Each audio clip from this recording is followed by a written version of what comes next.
All I'm offering is the truth, nothing more.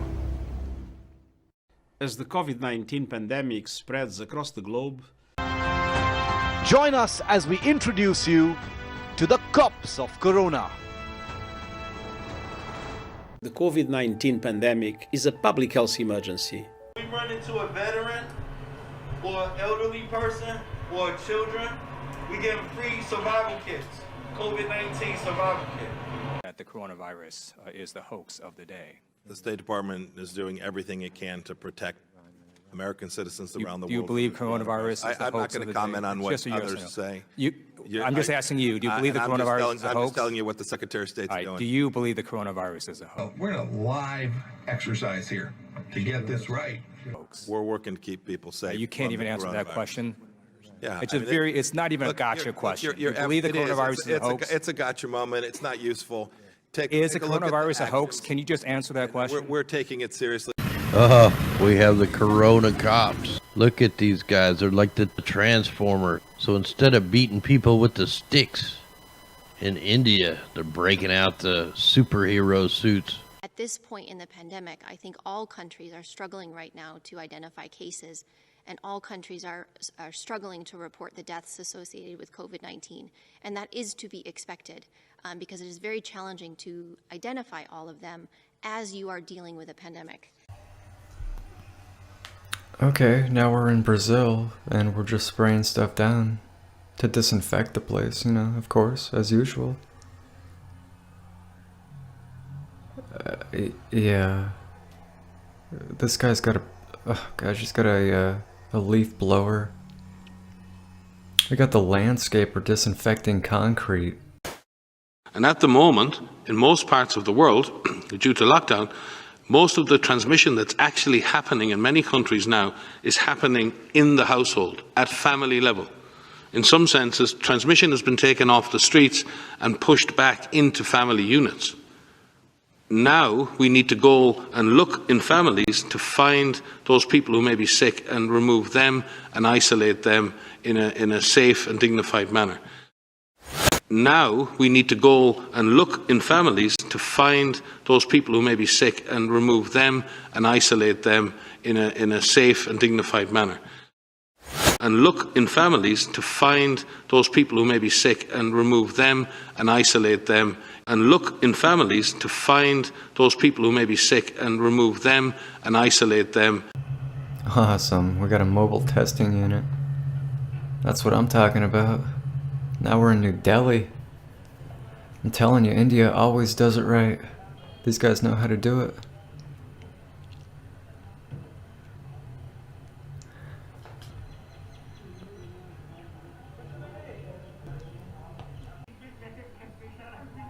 So we took human beings and we put them in a plastic box. You want to tell me what the purpose of this is?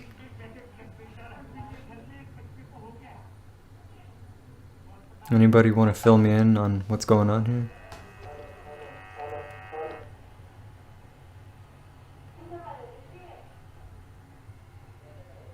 I guess these are the rest of the actors for today, the extras.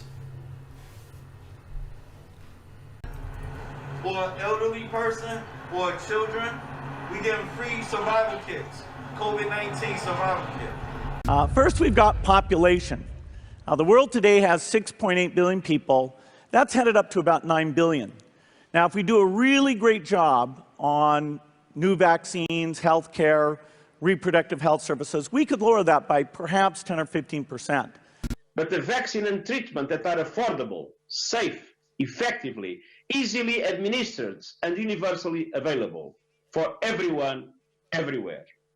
To the many world leaders and partners who have come together to ensure no one misses out on life-saving vaccines. They have to get the shot. The vaccinations are so important.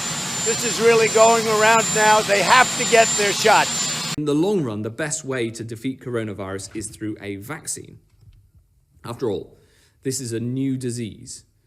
And then finally, we'll be moving towards this mass vaccination campaign and continuing to follow. And I want you to know that CDPH is already deep in the planning stages around vaccination. We've already bought the syringes. We already know where it's going to happen. We're thinking about what that's going to be. It's all part of this plan. It's the fastest development in history of what we're doing with regard to the vaccine.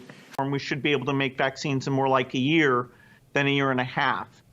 If we have success on it. And the benefits there in terms of reducing sickness, reducing the population growth, it really allows the society a chance to take care of itself. Early case recognition that we've talked about, isolation and contact tracing, isolation and contact tracing, combined with our plans for increased surveillance.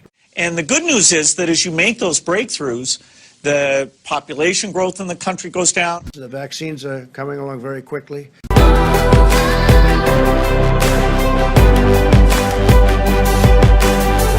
But one of the things that you have to be able to do is to track people who are positive. Where were they? Who were they in contact with? How can you hem up any recurrence of this?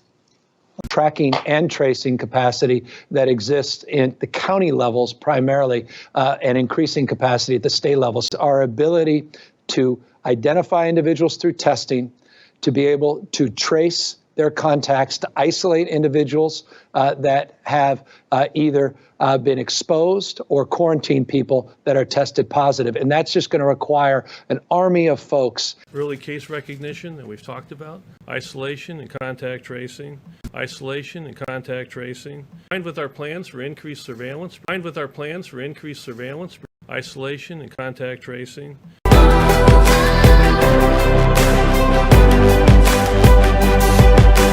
For an elderly person or children, we give them free survival kits, COVID-19 survival kit. We're doing the same thing they're doing in France. We're doing the same thing they're doing in Italy. We're doing the same thing they're doing in the UK. So, does that mean Trump's really in charge of this whole thing? Because I really don't think he is. I think he's being told to do what he's doing, and that's the way it is. I mean, this is a deep state, Illuminati stuff, and this is the real deal. And they're shutting the world down. Okay? Y'all people really need to understand this. The world. Early case recognition that we've talked about, isolation and contact tracing, isolation and contact tracing, combined with our plans for increased surveillance. And give us some time to get both the drugs and advance the vaccine. It is fair to say things won't go back to truly normal until we have a vaccine that we've gotten out to basically the entire world.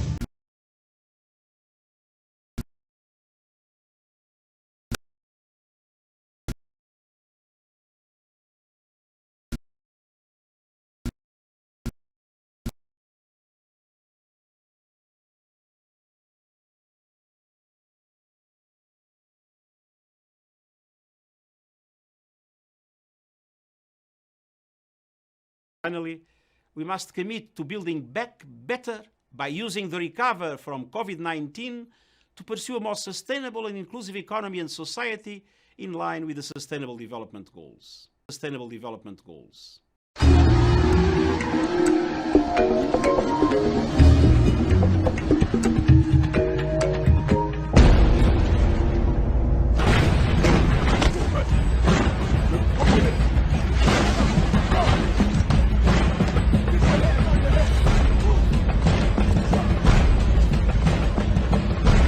King is the King of the Jews. He's the King of Israel. He's the King of righteousness. He's the King of the ages. He's the King of heaven. He's the King of glory. He's the King of kings, and He's the Lord of lords.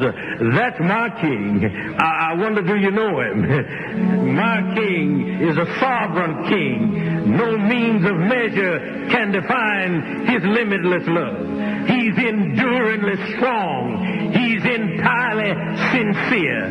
He's eternal. eternally steadfast. He's immortally graceful. He's imperially powerful. He's impartially merciful.